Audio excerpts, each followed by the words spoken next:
à tous, j'espère que vous avez bien déjeuné. Nous allons entamer les sessions de discussion de cet après-midi avec une première série de discussions sur le thème de la responsabilité sociale des entreprises et la promotion du respect de la propriété intellectuelle.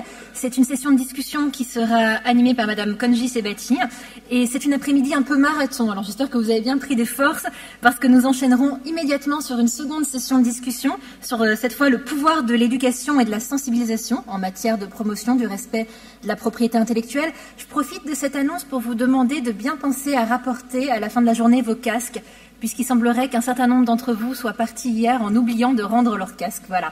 Ceci étant dit, je vous souhaite de bons échanges et on se retrouvera tous ici tout à l'heure à 16h30 pour la séance plénière de clôture. Merci pour votre attention. À tout à l'heure.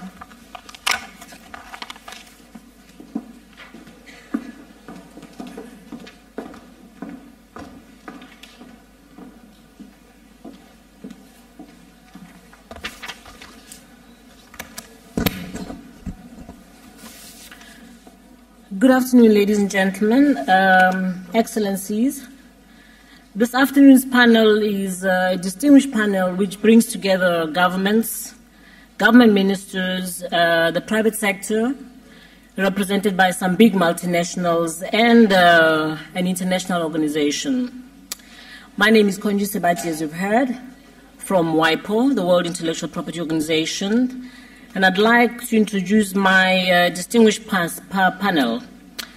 His Excellency Mr. Prakash Ramada, Minister of Legal Affairs of the Republic of Trinidad and Tobago, a leading criminal defense lawyer whose unrelenting advocacy for more than 20 years has distinguished him as an advocate for citizens' fundamental rights. Your Excellency. His Excellency Mr. Nguyen Quan, the Deputy Minister of Science and Technology from Vietnam. Ms. Lucy Nichols, Global Legal and IP Rights Director of Brand Enforcement at Nokia in the US, with a distinguished career in advancing intellectual property rights protection, enforcement and reform in the Baltic states in particular and the Commonwealth of Independent States. Ms. Nichols has, amongst her achievements, twice been recognized as one of the world's 50 most influential persons in intellectual property. Ms. Lucy Nichols. On our program, you have Ms. Julia Tomaso from Unilever, but she is unfortunately not able to be with us, but she's going to be ably represented or replaced by Mr. Nick Hart, who is the Brand Protection Director for Unilever almost for all of the world. If you cover Africa, Middle East, Asia, Eastern Europe, what's left? He has traveled in and worked actually in more than 60 countries in the past 10 years. Our other speakers, Mr. Ichiro Kawamura, General Manager of the IP Division of Honda Motor Company, and the Managing Director of the Japan Intellectual Property Association, or JIPA. Last but not least, Ms. Louise van Grunen, a former advocate of the Supreme Court of South Africa, of the Republic of South Africa, and she's the Director of the Building Respect for IP Division at WIPO. The objective of this panel is to explore the relationship between corporate social responsibility, or CSR as popularly known, and the protection of IP, and to unpack, if I may use that word, to unpack the development of partnerships between governments and investors with CSR policies directed at sustainable development. We know that sustainable development does not focus solely on environmental issues. The field of sustainable development can be conceptually broken into three constituent parts: environmental sustainability, economic sustainability, and sociopolitical sustainability. This panel will explore, amongst other things, if there is a link between CSR and a nurturing and enabling environment created by governments to ensure that IP rights of investors are respected. Are corporations proud to link their investment to sustainable development? Is the potential impact of CSR dependent on the more effective enforcement results?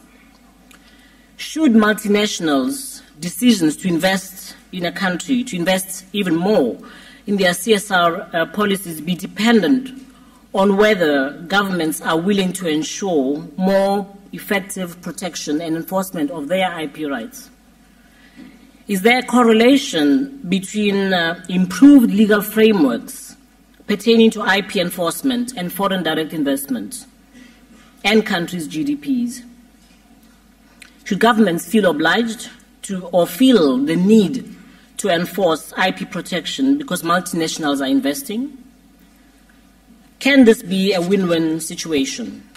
Ladies and gentlemen, we all know how this has been a little controversial because others may argue that intellectual property rights are private rights and governments should not be spending their scarce resources protecting the private sector. Also, why should a company's corporate social responsibility policies be a carrot and a stick situation? Isn't CSR a moral imperative for companies? Corporate conscience, citizenship, social performance, sustainable responsible business? CSR is a term that has been used, as you all know, since the early 70s and has drawn much debate as window dressing, an attempt to preempt the role of governments as a watchdog over powerful multinational corporations. This panel will attempt to address these divergent views. And our first panel is none other but Lucy Nichols from Nokia. Lucy, you have the floor. Thank you very much. I expected actually to be the last, which is why I chose this chair. But good afternoon, everyone.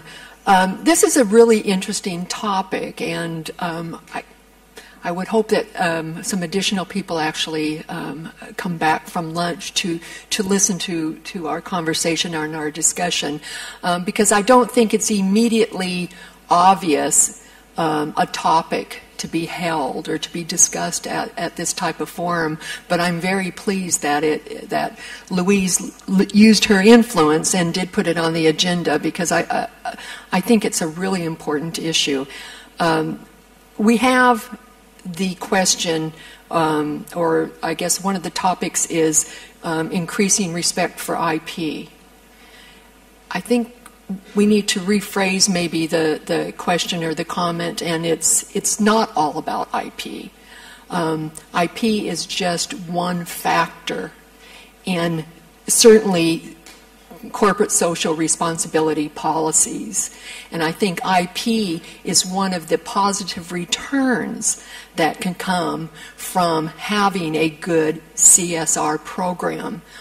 Again, we're going to have, I think, enough time to open the discussion to the floor, so I'm going to limit my comments, but I will say that I'm fortunate enough to work for a company that does consider corporate social responsibility a really important part of our business. We have invested a lot of time and effort in having a good CSR program. I also work for a company that allows me to actually look at opportunities to demonstrate and take advantage of situations where I think that I can actually use our corporate social responsibility, or at least our approach to it, to create some interesting initiatives when it comes to enforcement efforts. And I think China is a good example. Nokia has been in China for over 25 years. It's a very long time. We're not a newcomer, so we feel as though we've established a presence there. We feel a very big part of the local and the regional and the national community. Part of a developing, and I think important part of developing any company's corporate social responsibility, is identifying their stakeholders and not having it be limited to your shareholders or to your employees, or even just the local community. It's much broader and bigger than that, and it does include governments. in China, we've been there for such a long time that there is a certain amount of trust between, I think, all of the stakeholders and Nokia. And we've taken 25 years to establish that trust, but we do it through being a good corporate citizen. Really, I think a good example of, and again, if we're talking about environmental concerns, a good example of Nokia and my team being able, again, to come up with, I think, a good good CSR policy in action, or a demonstration of it, is with the destruction of counterfeit goods.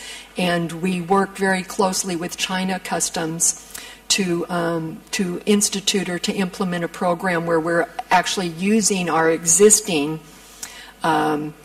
recycler to go and to work with all of the regional customs authorities in China who are interested in partnering with us in having a green system of destroying the products. So we're taking on the expense of that, but again, we already have a contract with an existing recycler, which allows us to again have an existing program that we're actually then expanding to counterfeit goods that have been seized. And so I think that's just, again, one example where if you've already established the trust, if you've already established the relationship and the partnership, then you can take opportunity, in our area, and in our line of work, to actually implement some of your own company's corporate social responsibility initiatives, create new initiatives as we did in China. So again, that's just one example, but I guess it will be able to maybe, spark some questions or some further discussion.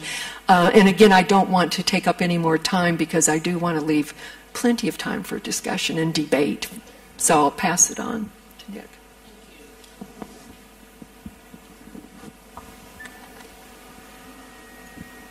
Thank you, Lucy. Our second speaker would be, you're not just going to pass it on, I've mixed you up. Mr. Ichiro Kawamura, please. Thank you. Let me explain about the history of how we fighting against counterfeiting. In the past, it was pretty simple. Trademark infringement and design patent. So it was a lot easier to catch them at the border. So the customs police are quite effective in stopping these people. But it's not that easy anymore. Things are getting very, very complicated. And the no trademark is using, maybe they attach the trademark later after they land in the port, or design modification. When they modify the design, it's hard to tell at the port this is like merely a copy of the design. Also, we have like a motorcycle or a power generator, long-selling products, which is more than like a patent life.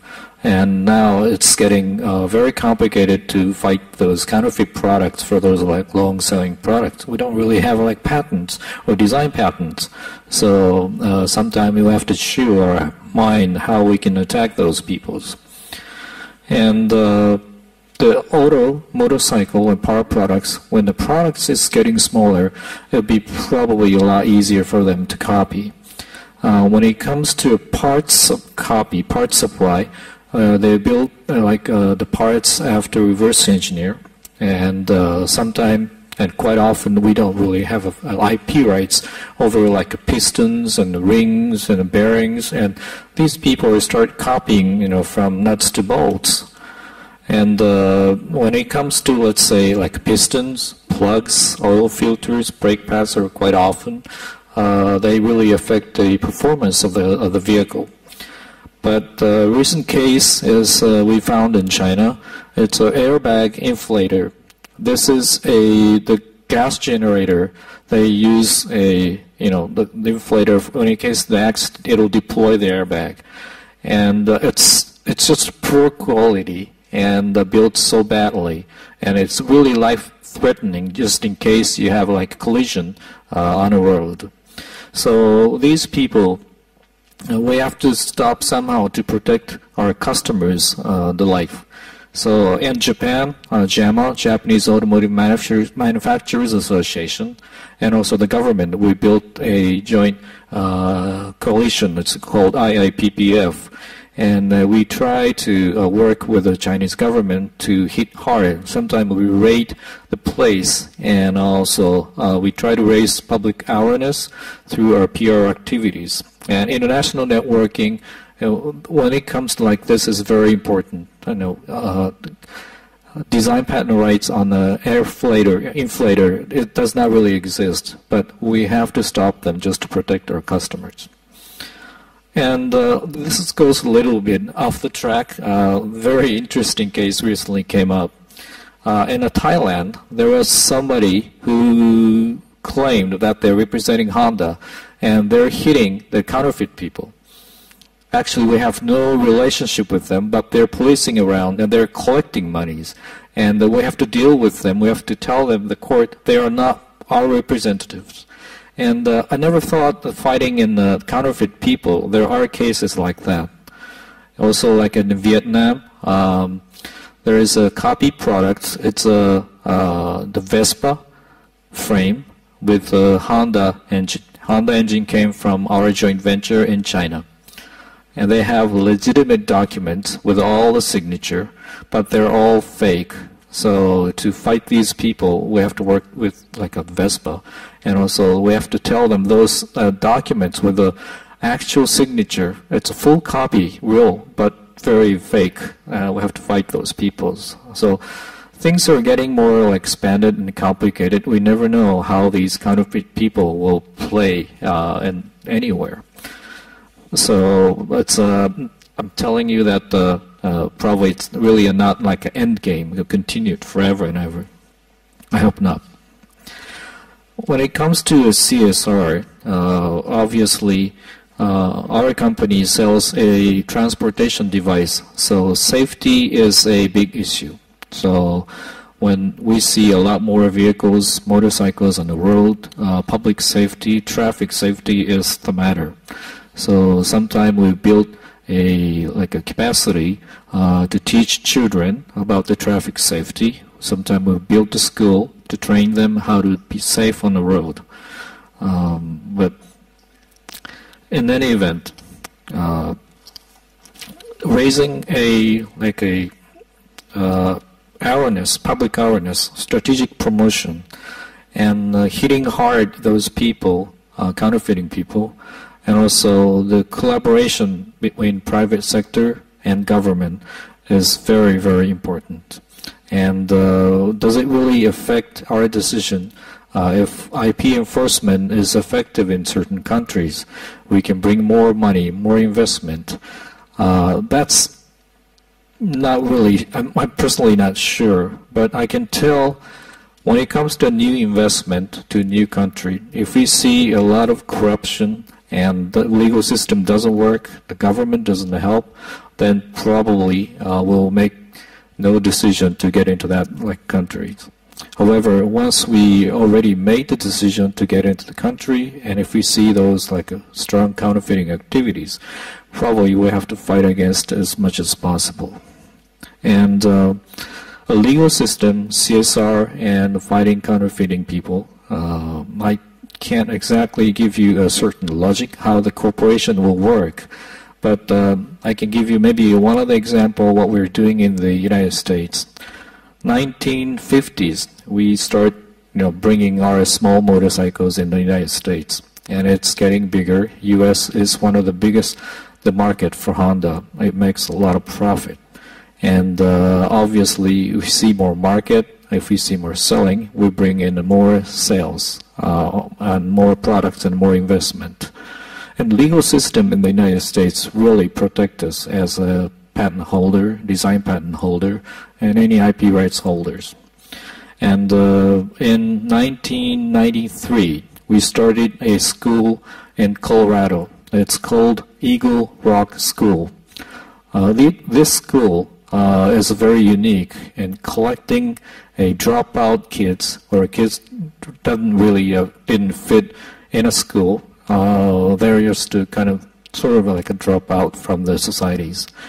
We will gather these the students from age 15 to 17 and just give them, discipline them, and bring them back to the society. Their policies, I can explain, give you some guidelines. They're starting from like an intellectual discipline, physical fitness, spiritual development, aesthetic expression, service to others, cross-cultural understanding, democratic governance, environmental stewardship, and those are the main pillar. How do they educate the children? And recently, it looks like this school received some award because this is not the place for just the children, also for educator to research how they can education will affect the students. And once you have I believe this is a good example. If you have a good legal system, good market, profit, and will return back to the society in this form. So I hope you will maybe visit the website of Eagle Brook School. This is one of our Honda's big social responsibilities. Thank you.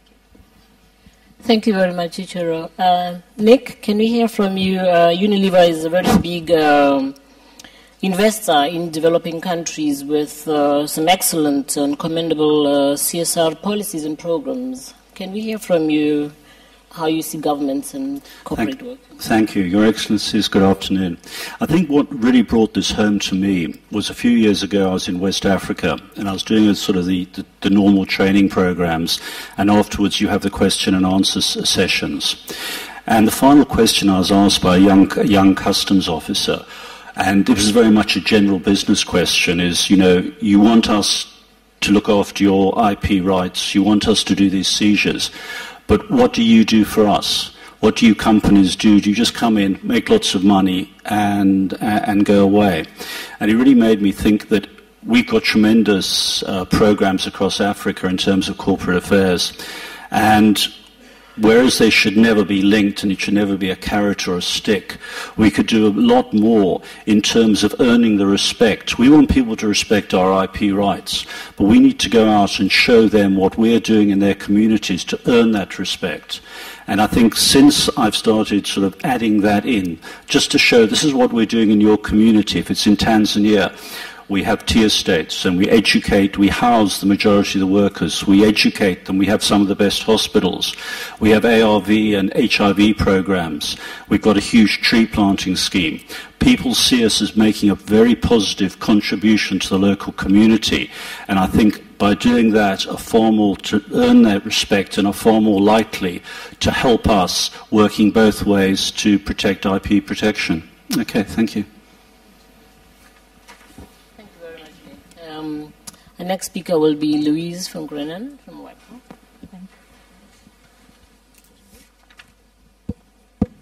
Thank you. Yeah, it's working. Thank you for the good introduction. I think you guided us well. I would like to tag on to Nick, if I can say it like this. Of course, the first time for me when I thought that this topic might be relevant was way back in 2004, when we had an activity in a small African country, and it was clear that one of the investors was at the point of disinvesting. And although we arranged the activity for law enforcement officials, to our surprise, the minister himself arrived unexpectedly at the opening. And this minister really made a plea and asked this particular corporation not to consider disinvesting. And in the presentation of the minister, he went far beyond what this company was doing by way of taxes and job creation. And he also referred to the work in the community, which was of such importance to the specific minister. And from there, in our discussions over the years with private sector as well as with governments, we realized that there is, Lucy referred to building trust, and we realized there was a measure of distrust. And it was important to see what what could one do to restore trust between governments and the right holders. And I think Lucy summarized it very well in discussing her situation, her company's situation in China, is building up trust, building a relationship, a partnership, which then can pave the way to certain initiatives, which would then potentially be win-win to all. And I would like to think one would also bring the consumer into the situation, that it's also a win-win situation for the consumer. Now, of course, we haven't discussed this topic before, but in the framework of this specific Congress, where we really look at building respect for IP, we thought it was a good idea to introduce this topic and to look at the various views from the side of private sector, and also, very importantly, to get the views of governments, to see if this is potentially a way which we can move forward to create long-lasting partnerships between governments and investors in the interest of sustainable development. And Nick referred now to Tanzania and the projects which they had there. And this is very interesting to me because I also had separate discussions with the Competition Commission in Tanzania. And interestingly enough, one of the issues which they had pointed out, why they were so diligent in finding solutions within this framework of the Competition Commission, is that it was of high importance to them to create an environment attractive for foreign direct investment and to keep their investors there. Now, I would look forward very much to hear also the side from governments, and I am sure that quite a number of people may wish to enter the discussion from the floor, because since I first introduced and discussed this topic in the framework of the IPR Business Group, quite a number of companies approached me, expressed their interest in this topic, and I am very grateful that we can use this opportunity maybe to hear some arguments from both sides.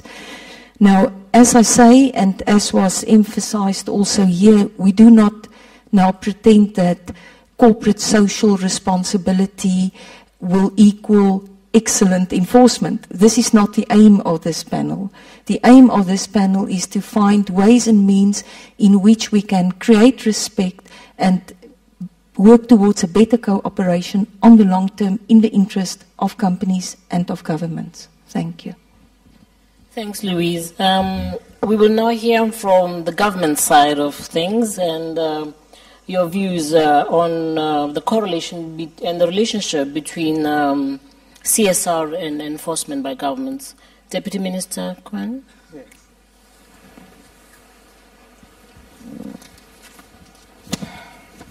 Good afternoon, moderator and ladies and gentlemen. I'm very happy to attend this Congress. Today is a special day. It's the first day of Lunar New Year, according to our traditional custom. And I would like to have this opportunity to wish you all the best, good health, great success, and happiness. The government of Vietnam is deeply aware of the importance of educate and effective IPR protection and socio-economic development of the country. In answering this, it would require some efforts of both the government and private sector, especially corporate social responsibility, including multinational companies. This matter is referred to in the provision of law and regulation, as well as in practical IP enforcement. With that, I wish to share with you some experience of Vietnam, and also look forward to having information and experience to be shared by other delegates. As scheduled by the moderator, I would like to refer to following points. Firstly, on the correlation between improved legal framework, pertaining to IP enforcement and foreign direct investment. As you know, Vietnam is a developing country. Attracting foreign investment is a big success, and an important factor is the development of Vietnam. According to statistics provided by the Ministry of Planning and Investment, during 10 years up to 2009, more than 8,800 investment project FDI was licensed and newly registered, with total investment capital reached 1,024 billion US dollar. To that end, many efforts we made, including improvement of legal framework on the enforcement of IP.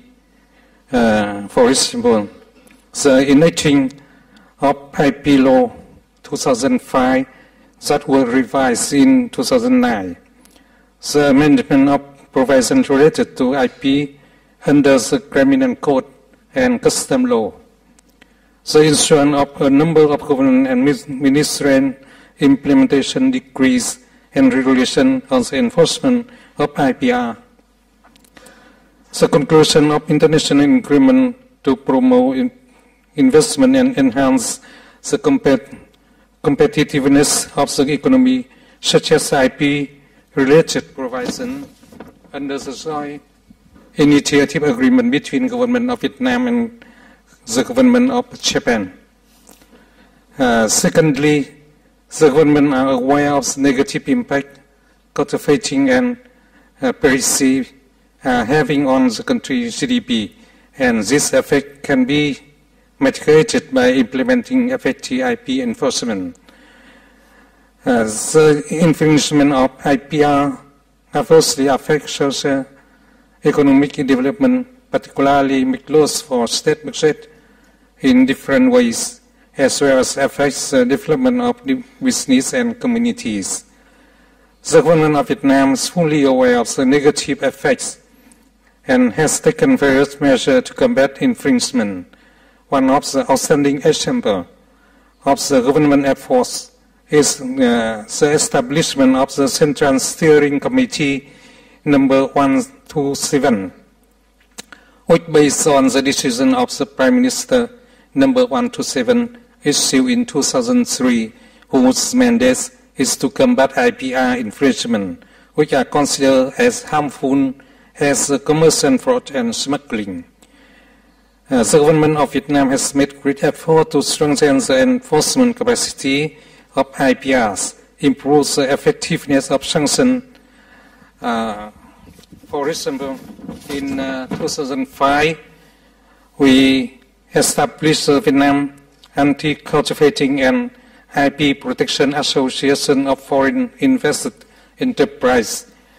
Many members of this association are leading multinational companies in the world, such as Unilever Vietnam, Nike, GlaxoSmithKline, Procter & Gamble Vietnam, Honda Vietnam, and President of Unilever Vietnam has been appointed as the first president of the association.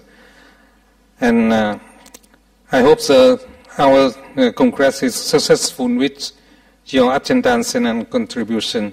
Thank you for attention. Thank you. Thank you, Deputy Minister.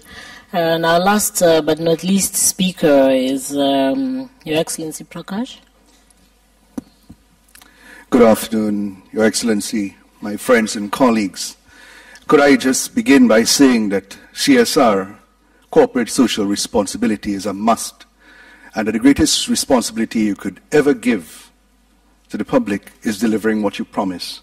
And we have Nokia, Unilever, and Honda. I think without plugging your products or your companies, I will say that you have developed a reputation over many years of reliability, of good service, and therefore that is the greatest responsibility you could give to your customers. And indeed, it is enlightened self-interest to do that, to deliver what you promise and what people pay for.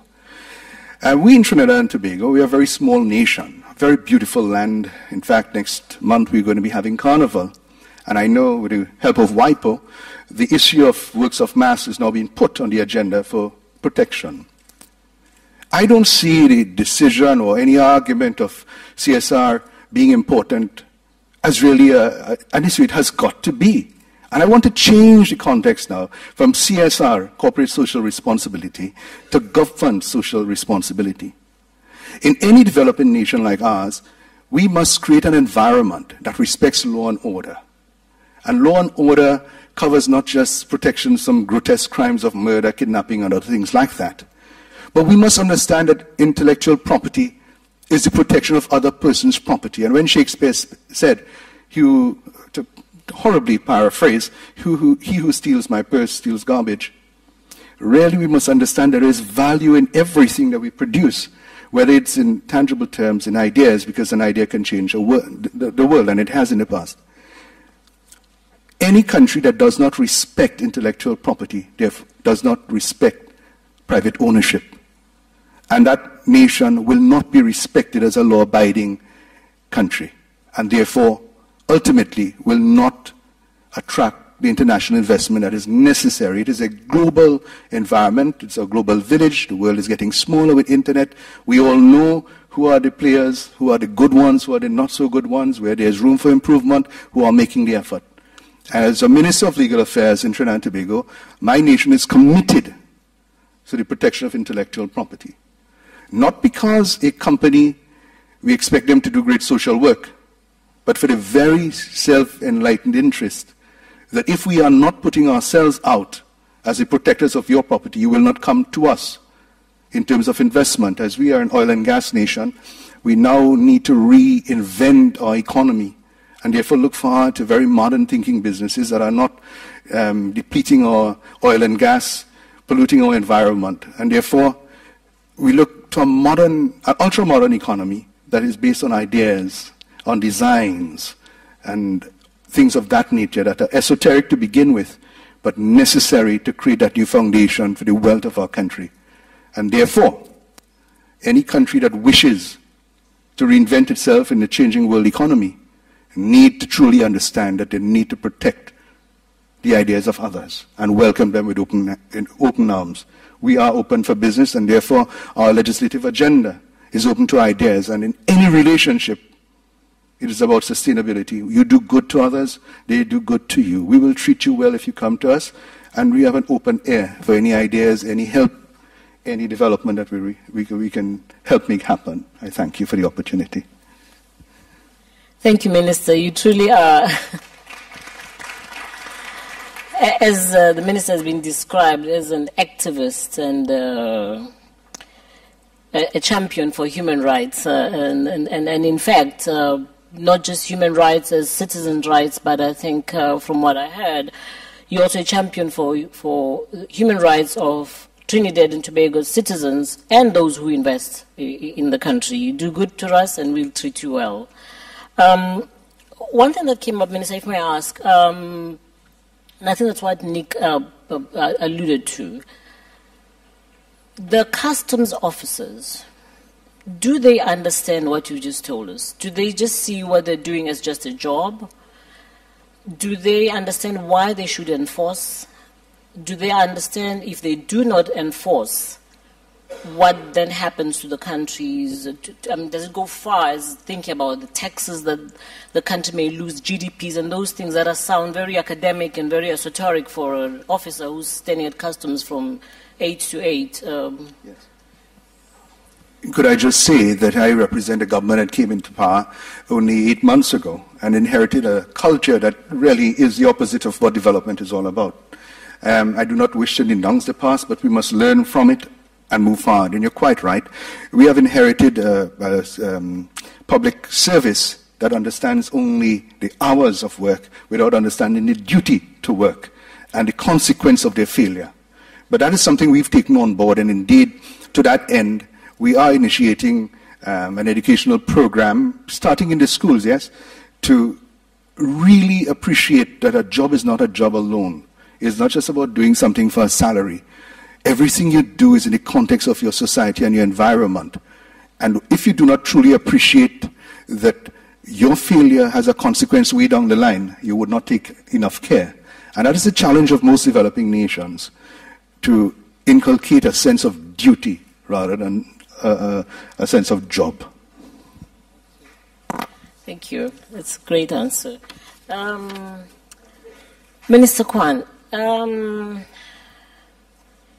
Vietnam, would you,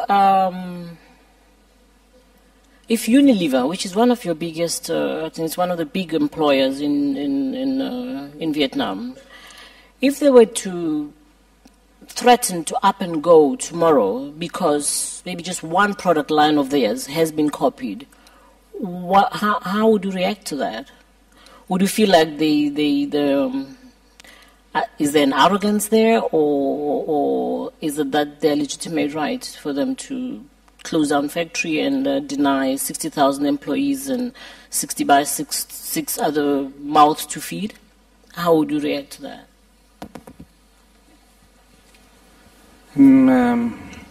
Maybe I know not so well about Unilever in Vietnam, but I can give an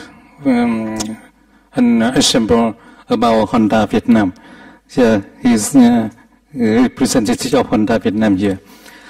As you know, Vietnam is a developing country. We have more than 20 million of motorbike is running over the country there. And every day we have resolved a dispute between Honda Vietnam and some China manufacturer in Vietnam. And so far we can say that we resolved very well about that disputes. And Honda Vietnam last year just alleged to be some famous brand in Vietnam, and Honda is protected so well in Vietnam. And so our government issued some legal framework to protect any manufacturer and company in Vietnam, especially for foreign investment company in Vietnam. Lucy, if I heard you well at some point, I think you said CSR should look beyond IP. Sometimes IP holders are too stuck on IP. What do you mean by that? Again, since I've just returned from 2 years, having lived 2 years in China, China's on my mind, and then China's on all of our minds for obvious reasons. But yeah, we have to look beyond IP, and certainly in this room, of course, we're here and we're all thinking IP, and we have a very myopic vision. But I do know personally, when I went to China, I looked at running my enforcement program, not just in China, but again, since I was resident there, looking at China, looking at my becoming a citizen of China, even if it was on a temporary basis. And not just saying, I'm here as a rights holder, and this is what I expect. This is what I expect from my host country. And again, I think that's really important, remembering that when you move into a country, as a company or a rights enforcer, that you're in a host company, that you're there as a guest, and you have to look at a much broader picture than what do I want this country and its enforcement policies and agencies and officers, and what do I want from them? You have to look at the total situation. You also have to, especially in China, you have to look at, again, that they're still a developing country, despite what how we want to position them as the new world power or a new world power. They're still developing in a lot of different areas, and we have to respect that. So when I go in and enforce my IP, or I look to enforce my IP, I'm really taking that into account. I'm taking the local economy into account. I'm looking at what's going to be the impact of me taking any specific type of enforcement activity in that particular market. Because again, it can't be what I expect. It's the impact that it's going to have, again, on my host country.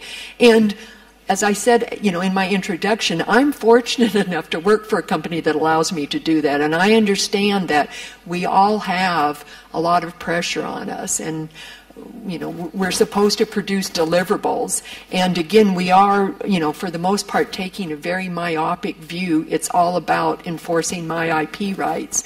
But it really can't be. And if I want to be in China for a long term, if I want it to be a long-term investment, then I do have to look at other issues than what is going to be, the immediate result of me enforcing my IP in any particular situation. Ichiro, you said you made some two excellent examples of CSR which were not monetary related, which I thought was quite interesting, very intangible in a way. On safety, your concern was more safety. Your CSR is educating the consumer about their safety, almost at the exclusion of what government does or doesn't do. But Honda pays a lot of attention on that to show them that if you buy something that is not a Honda, your safety is in your hands. And also the students, the school dropouts that you have taught discipline about life. If you can ride a Honda, you have to concentrate, you have to do this, the list of things that you said. And in a way, in some roundabout way, these school dropouts or drug addicts, so as you end up having some kind of discipline simply from the Honda principles of riding a motorbike. I think that's quite an interesting CSR model. Yes, when you drive a motorcycle doesn't stand alone, so you have to make a balance. So sometimes, somehow, people maybe have some accident. So the education and training is very important. When you see a lot of the market penetration of motorcycles, usually Honda is not alone. Yamaha, other players are there. So education, starting from teaching children on the street. Also, we built the school, let them train even after they get the license. The street safety is very, very important. So we want to make sure they enjoy our product as well as they enjoy their riding skills. And we will stretch to a motorcycle to automobile, but this is one of our policy to have a joy with the customer. Joy with selling our cars, enjoy to see them enjoying our cars. So that's a policy. And school kids, this is very important, which interesting to me because I was not really aware for this recently, until very recently. But they really kept it high. They didn't really put any Honda name, but school discipline program, they use a Honda and a motorcycles. You have to make a balance. You have to really discipline yourself to go outfield. And school programs really go planned well with their products, but it's not really a product oriented. This is really a try to help the society with our products, which is just to return our profit to the society, and that's really happened in the United States, and it was well accepted. Thank you, Nick. Governments. You've worked with governments in the 60 countries that you've lived and worked in the past 10 years. Do you? I know you said there's a level of arrogance from the IP holders and the CSR. Company or companies that invest in CSR in the countries that I do this and therefore you shall. Do you think that it is indeed a moral imperative for governments to protect you so that you can continue to work in those countries and contribute more to the CSR programs that you have? Is there a relationship there? Sorry, I think what I was alluding to was I've been in cases where sometimes the IP owner, nothing about corporate social responsibility, the IP owner is almost demanding that it's the law says this, you must do that. And you see at some of the training sessions, you can almost see the customs people, they aren't endearing themselves. It's almost like, we expect you to do it, the law says it, but without giving them a justification to understand that the benefits to the local economy, why they're helping. And I think it's also an important thing to understand that those customs officers are consumers. Their wives or their husbands and people will go and buy products. And I think it has to be done in a better way to sell the entire benefits rather than coming in just because the law says it's going to be done, endear yourself to the local community, justify why they should be doing it, and work as a partnership and show them why it's a win-win on all sides. Louise, before we go on to, I hope you're preparing your questions. We have an excellent panel here, so don't let them go away without giving you all the answers. Louise. Yes. I don't know what specific area you want me to address, but while the panelists were talking, I was recalling a training incident we had in India a couple of years ago for judges. We had 25 countries. And somehow the most remarkable presentation to these judges were incidentally a colleague of Nick from India. And it was really so enlightening to see how the judges took the information which was given to them, that counterfeiters would go in and make a counterfeit copy of a 1 rupee sachet shampoo, thereby depriving the poorest of the poor even from a good quality product which is so cheap, made specially to service these people who cannot afford more. And also the representative of this company then told the judges a little bit more about the company, what they are doing beyond purely making money, which is their right in a country to do. And somehow it dawned upon these judges that one should look at the bigger picture, and that it is very important also through the judicial system to take into account what companies are doing in investing in countries. In other words, the message which they wanted to send out was that there should be a strong incentive for people to buy the original product, and to understand that even in the pricing system, there is much more built into the pricing to the benefit of not only the consumers but also for the government and for economic development. And this is also something which Nick said many times. The officials in training courses are not fully aware as to why they have to do something. And this is maybe also an element which we should emphasize in our training, is to really make the government and the officials understand what is the bigger picture on a long term in a relationship between the government and the investors. Yes, Lucy. So I have, I guess, a question to Louise but should that message be initiated by the rights holders or the governments? Because the message is going to be much better received if it's from the government. So the governments first have to recognize that, and then send that message all the way down to their customs authorities. Because again, going back to trust, there's a natural mistrust between me as a rights holder saying yes and you know. I mean, again, it's a good message in identifying how governments actually lose revenue as an example.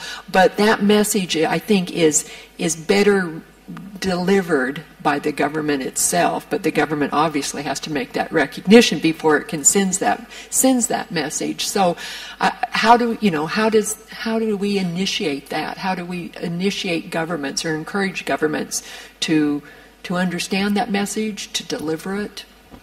Maybe we should ask government. Yes, I am indirectly.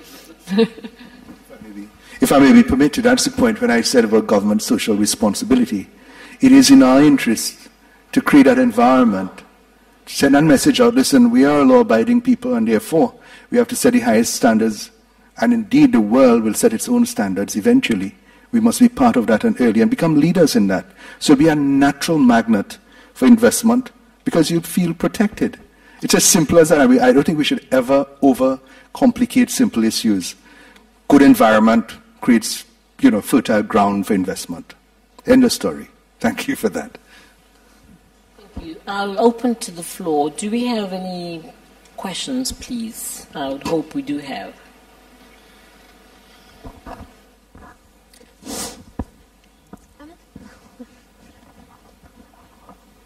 It can be all that clear that nobody has a question to ask.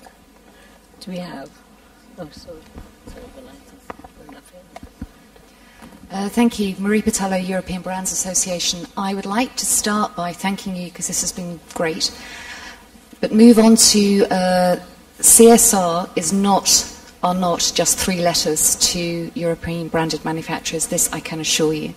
CSR is part of our corporate mainstream policy.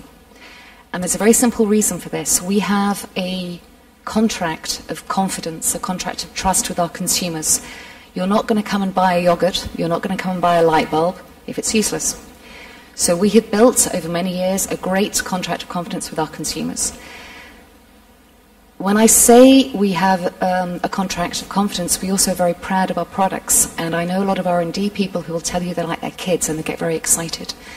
To the same level that I wouldn't send my kids to a school where I know that their lunch money is going to be stolen, I'm not going to move into a market where I know that my brands are going to be stolen.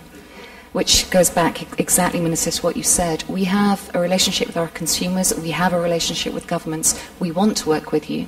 We intend to keep working with you. But to bring this back to the point of the actual conference, brand holders, brand rights manufacturers, we're in this for the long haul. Sustainability isn't a word to us. It's otherwise we go out of business. It's the environment, it's our staff, it's the way that we treat people, everything that you can bring within sustainability. Counterfeiters couldn't care less. Thank you. Thank you very much. I don't know if anybody wants to react. Do we have another question, please?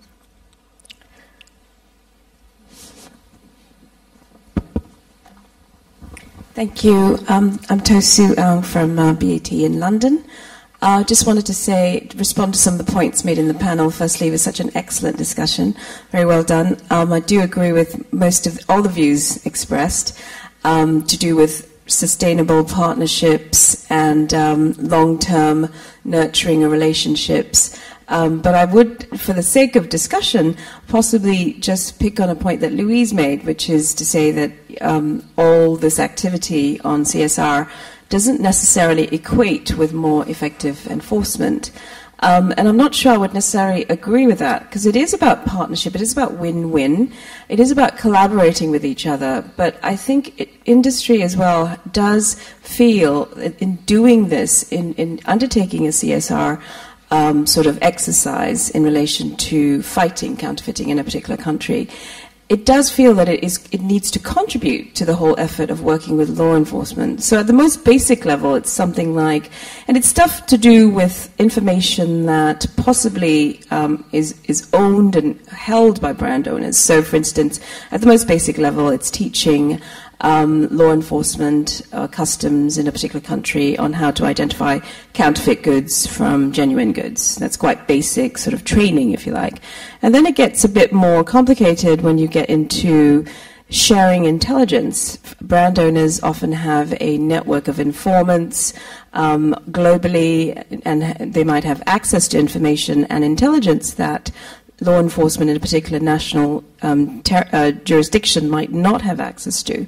So it's sharing that intelligence coming from overseas in order to make that enforcement more effective. And then getting more sophisticated, we are into the territory of if you are enforcing your rights, then there are civil remedies, for instance, available to trademark owners, which might well complement criminal administrative action taken at the national level. And then at its most sophisticated, there are companies like mine who have entered into quite elaborate, complicated agreements with government that actually almost carves out in detail how we can work together with governments in fighting counterfeiting or other forms of illicit trade. So I do think, absolutely it is about sustainable relationships, it is about win-win, but I think also it can be about effective enforcement.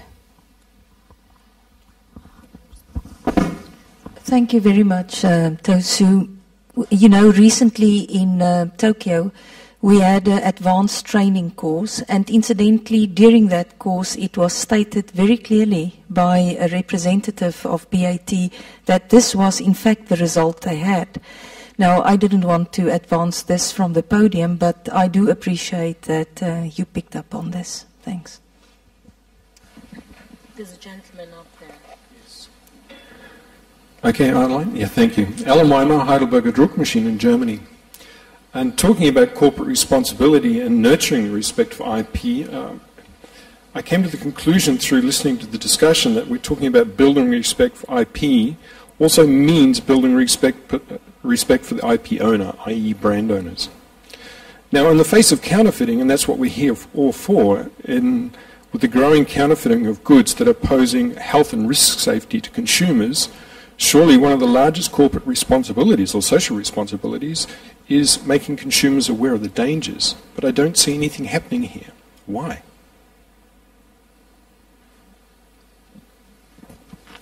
Okay, can I... Sorry, I think there's probably... If you look at counterfeiting, one of the biggest challenges we have is that there's the 20% which are counterfeits. And people go out and make a conscious decision to buy a counterfeit, be it luxury goods or whatever. There's the other 80%, which is like the iceberg, it's under the water. And those are the products the consumer doesn't know they're buying a counterfeit. Mothers don't go and buy counterfeit malaria tablets for their children, or counterfeit tea bags, or whatever it is. And the biggest challenge we have in talking to consumers is explaining that the products which they thought were genuine aren't, and the differential. It's very, very hard. That's why we tackle it with the government level. But it's one of the big things that people will say, well, everyone knows they're counterfeits. The problem is the vast majority of counterfeits, the consumer using them doesn't know they're using counterfeits. I'm happy you raised that question because in our country, indeed, later this year we're going to be bringing new protection for consumer rights that will include issues to educate on people as to the dangers of counterfeit items and the high-quality items, because we work together with our Bureau of Standards, and we will be listing those items which reach minimum standards and those which fall below them, and identify by name those which, maintain those standards and which do not. So I think that will help in a large part the public education in terms of quality. And as you said, it really is an iceberg. A lot of people consume without having an idea where it comes from. And that's why name identification is critically important. And the contract of confidence, is it? I think that is critically important. As you grow your market share, you build your reputation so that people will look out for that. Together, working with government and with your people, we'll be able to deal with that effectively over the longer term, though. Yes, so this is an issue that I've often wondered about as well, why more attention isn't in public education, consumer education on the dangers. But I also think, again, going back to, I think there's a inherent mistrust when the brand owners deliver that message. And I've often wondered why consumer organizations don't take responsibility or take the initiative for more public service announcements to really drive this issue. And again, it's not talking about one particular industry. It's industry, you know, a number of different industries where the danger of counterfeit products is huge and is enormous, and yet we don't hear, you know, the warnings. And as Nick said, in so many markets, consumers, there's so many instances and examples that you can think of where a consumer would never, ever knowingly buy a product that would harm themselves or their family. You know that. So why isn't more education and more attention being focused on protecting the consumer? And again, I think there's a number of organizations that really have failed the consumer. And I don't think it's necessarily, again, the brand owners. The brand owners, I don't think, are the most effective communicators. Am I right, Lucy, to say I think consumer watchdog seems to have just died a natural death? I don't seem to see them very active anymore. There used to be a lot of consumer organizations, but now they're kind of like a very silent voice. Am I right? That's my assessment. The good news is the internet, because as you know, a problem anywhere is immediately known everywhere with, you know, greater use of internet and the young people getting more involved. Indeed, in one of the election promises of my government was to give a computer to every child reaching school age.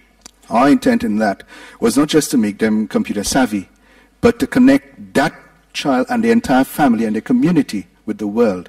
As we appreciate, and I repeat this point, that it is now a global village.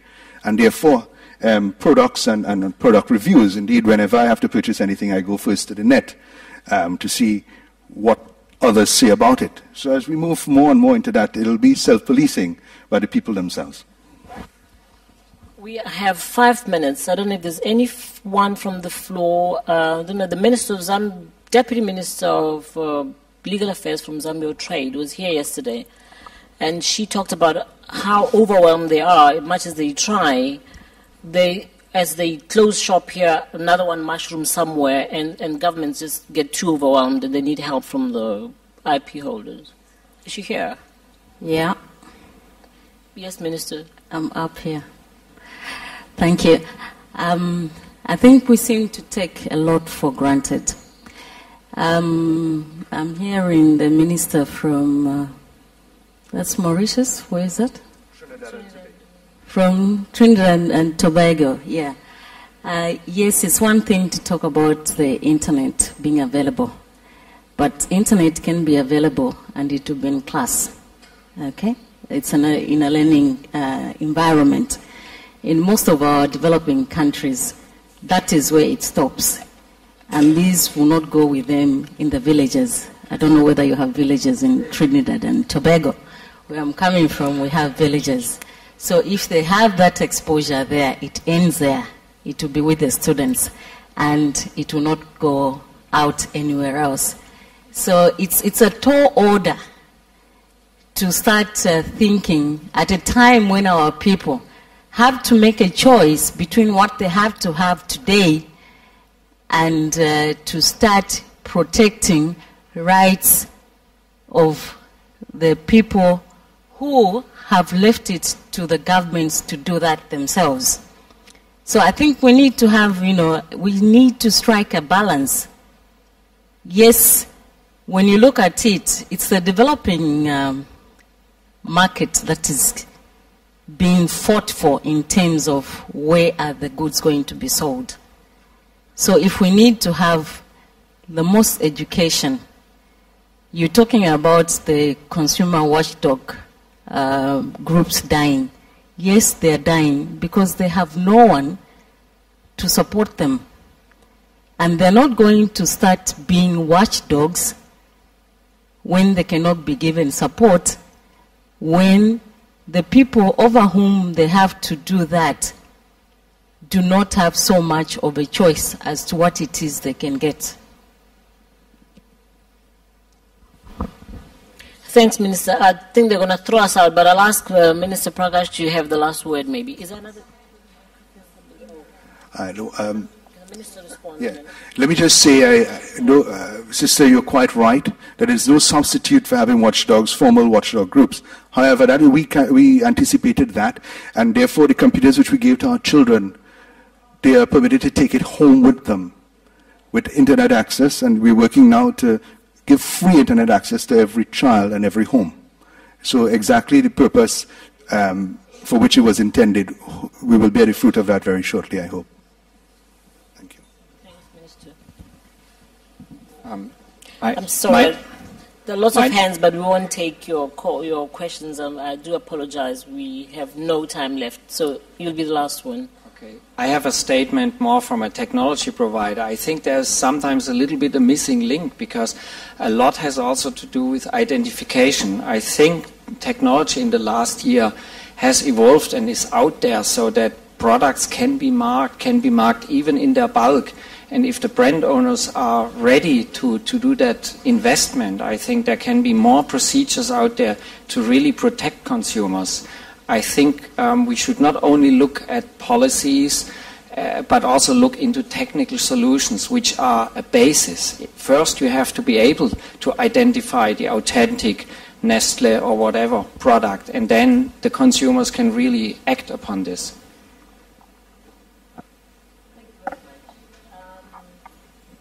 I don't know if I have time for everybody to round up. Just one sentence, one word. You can pass along the mic if you have anything to say. Should I start this? Well, I think it was a wonderful opportunity, and I thoroughly enjoyed the session. I hope it was longer. I know we'll have greater opportunities in the future as we continue to connect with each other and work towards really creating a society and an environment of the world where rights are protected, private property is recognized in a wider perspective. Thank you.